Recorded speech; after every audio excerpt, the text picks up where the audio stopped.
Hi guys, this is Ails from Ails Gaming TV, and for today's video we will talk about FAQs for the Holy Bow Blade Stalker.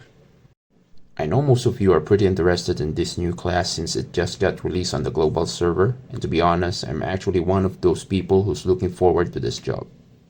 But before we begin, I've seen that 96.1% of my viewers are still not subscribed to our channel, so please like and subscribe. This will really mean a lot to me and will help me stay motivated to continue creating videos for everyone. So going back, I know you're excited to know more about this Stalker build and I don't want to delay our review. So without further ado, let's jump into the video. So first, we will list the questions that we will answer today. Number 1, is an auto-attack bow build Stalker considered melee or range? Number 2, where should we allocate our stats, strength, or dex? Number 3, is plus 15 refinement for weapons a must? Number 4, what should we choose for enchantments, legendary bow, or fighting spirit? Number 5, what is the best skill to get for plagiarism? Last but not the least, number 6, how does the Baphomet card work, and is it really a must-have for the Holy Bow Blade Stalker? No worries, we will tackle all of that in one single video, and I will also share a simple trick at the end of this vid, so be sure to watch till the end. Okay, so let's proceed with question number 1. Is an auto-attack bow build Stalker considered melee or range? This is one of the most confusing things in bow build Stalker, since we can actually see with our own eyes that its default normal attack pattern is range. But the thing is, even if Stalkers use a bow, they're still considered melee. One of the key things we can do to confirm this is by adding stats. To be sure, we will try adding stats right now, and let's check how much attack we get when we put 10 STR compared to 10 dex.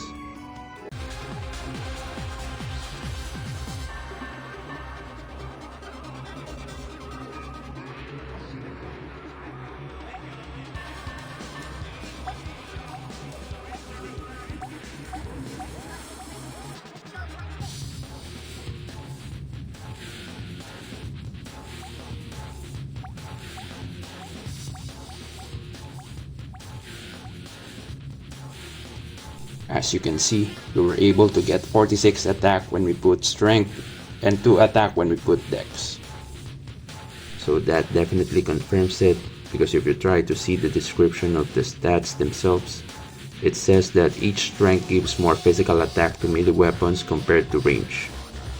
The same goes with dex, it gives more physical attack to range compared to melee. And when we try to allocate our stats, strength gives more attack than dex. That's why we can say that even if we use a bow, it is still classified as a melee weapon.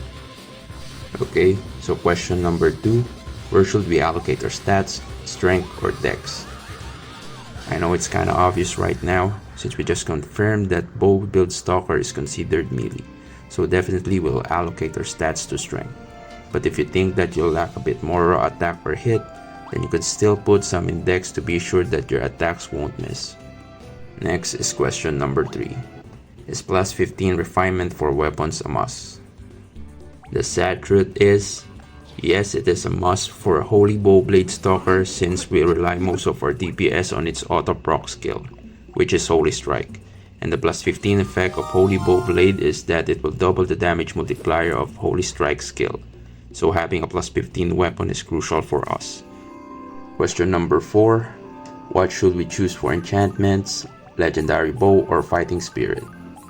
This is a little bit tricky since there are rumors that legendary bow increases the proc rate of the Holy Bow build. But to be honest, I haven't noticed that much of a difference. But that doesn't mean that the rumors are not true, so we will consider this as pending.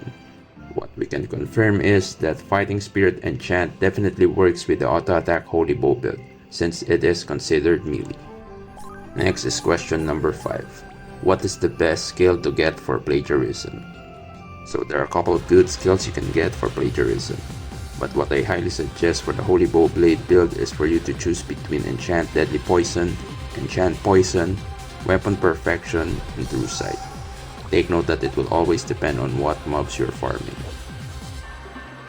Okay, so we're here for the last question. How does the Baphomet card work, and is really a must-have for the Holy Bow Blade build Stalker. This one is a case-to-case basis since it is a must-have, but we all know that MVP cards are extremely hard to get, so you don't need to do everything to get this card since most of the players don't have it. And you can still build a decent Holy Bow Blade Stalker without this card.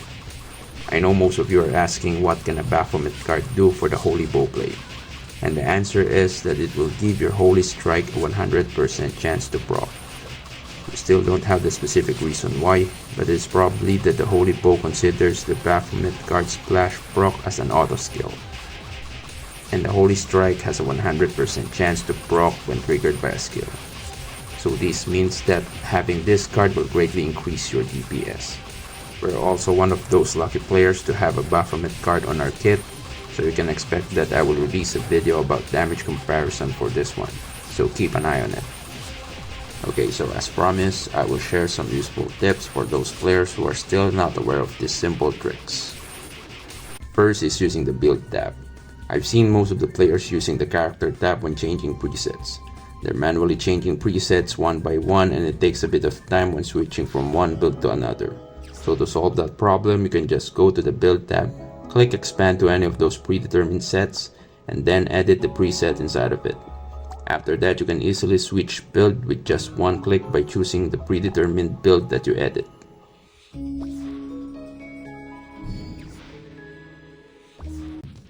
Another simple trick is for plagiarism. You don't need to wait for the MVP to spawn when you're trying to get a specific skill. All you need to do is go to the build training ground and spawn the MVP that you need. Then use the plagiarism skill. This will save you a lot of time since waiting for an MVP is a little bit of a hassle, mostly for those players who have a limited time and just casually playing the game.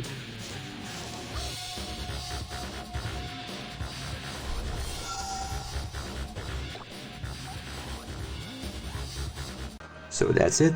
I hope I was able to help you learn more about this build. You can comment down below if you think I missed some information about our discussion, or if you have any suggestions for what we should tackle next. Also, always remember to play this game in your own pace, never get burned out, and always have fun. Till next time, peace!